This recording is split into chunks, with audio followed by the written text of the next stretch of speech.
உங்களுடன் ஸ்டாலின் திட்டம் மூலமா பணத்தை தேர்தலுக்காக திமுக செலவு செய்துன்னு தமிழக பாஜக தலைவர் நயினார் நாகேந்திரன் குற்றம் சாட்டியிருக்காரு.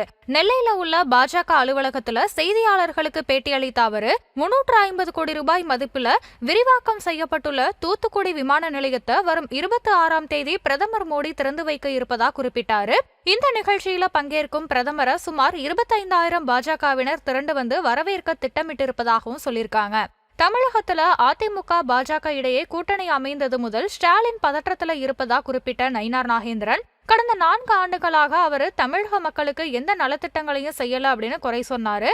மகளிர் உரிமை தொகை முழுமையா ஏற்கனவே கொடுத்திருக்கலாம், ஆனா தேர்தல் வரக்கூடிய நிலையில தற்போது அதற்கான நடவடிக்கைகளை மீண்டும் தொடங்கி இருக்காங்க அப்படின்னு விமர்சித்தாரு.